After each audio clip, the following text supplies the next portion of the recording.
اسرائیلی فوج نے جب غزہ کے اندر موجود ہاسپٹلز کے اوپر حملے کرنا شروع کیے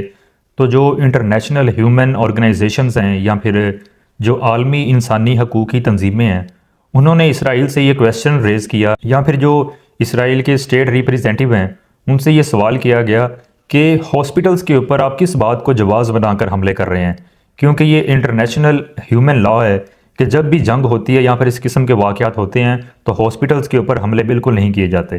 تو جواب دیا گیا اور یہ منطق پیش کی گئی کہ جو حماس ہے اس کے لیے یہ ہاسپٹلز محفوظ پناہ گاہیں ہیں۔ حماس کے جو ٹروپس ہیں، جو حماس کے جنگجو ہیں، حماس جو کہ جہادی تنظیم ہے، اس کا اسلحہ ان ہاسپٹلز سے سپلائی ہوتا ہے۔ ان ہاسپٹلز کے نیچے انہوں نے بہت بڑی سرنگیں بنائی ہوئی ہیں جس کے اندر یہ جا کے چھپ جاتے ہیں، اور اسلحے کا بہت بڑا ذخیرہ بھی ان ہاسپٹلز کے نیچے جو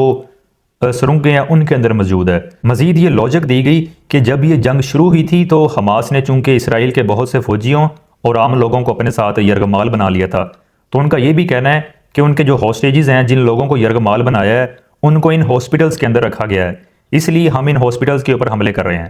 جو ویڈیو میں آپ کو دکھانا چاہ رہا ہوں اس کے اندر یہ جو یونیفارم پرسن ہے یہ اسرائیلی فوج کا ایک یہودی فوجی ہے،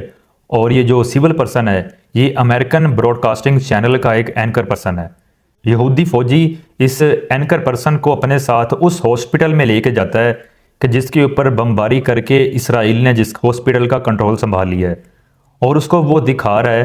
کہ یہ دیکھیں اس جگہ پر ہمارے اسرائیلی فوجیوں کو یا پھر اسرائیلی لوگوں کو یرغمال بنا کے رکھا گیا تھا۔ یہ جو کرسی وہ دکھا رہا ہے وہ بتا رہا ہے کہ اس کرسی کے اوپر ہمارے لوگوں کو باندھا گیا تھا، اور یہ محفوظ پناہ گاہ تھی حماس کے جنگجوؤں کے لیے۔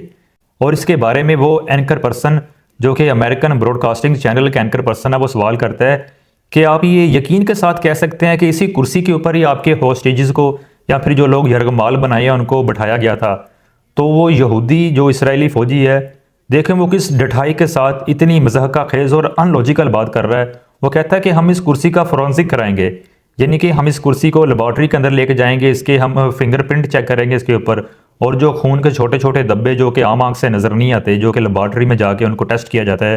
وہ کہتا ہے کہ ہم اس کرسی کو لیبارٹری میں لے کے جائیں گے۔ آپ دیکھیں کہ کتنی بھونڈی قسم کی وہ لاجک دے رہا ہے۔ We're now inside this armored fighting vehicle and we are going towards the Rantisi Specialized Children's Hospital that has been evacuated. Into the basement, a separate section. We see her a chair. Hagari revealing that chair, and we pressed the Israeli military for evidence that hostages were held here. Hagari, what makes you think that this was a spot where somebody was held hostage? We're going to bring here a forensic team. The only reason I brought you here, and I'm taking a huge risk, tying hostages on a chair in his facility in a basement, fighting us for a hospital, using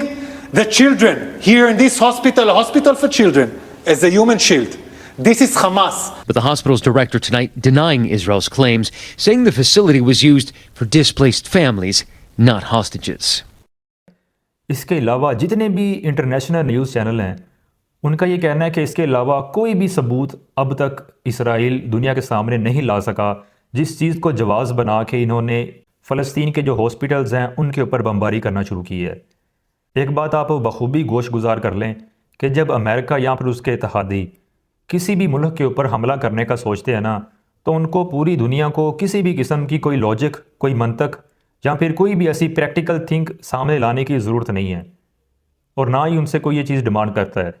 چاہے جب شام میں حملے کیے گئے، جب عراق کو تباہ کیا گیا، جب افغانستان کو تباہ کیا گیا، اور اب فلسطین کا یہ حال کیا جا رہا ہے، جتنی بھی لاجکس دی گئیں وہ تمام کسی بھی چیز کے اوپر بیس نہیں کرتی۔ آپ خود ہی اس بات کا اندازہ لگا لیں کہ یہ جو ایک کرسی کو دکھا رہا ہے، ایک کرسی کے اوپر آپ مجھے بتائیں کہ انہوں نے کتنے کو لوگوں کو یہاں پہ باندھ کے رکھا ہوگا۔ دیکھیں کہ پورے ہاسپٹلز کے اندر ان کو اس کے علاوہ اور کوئی بھی چیز نہیں ملی۔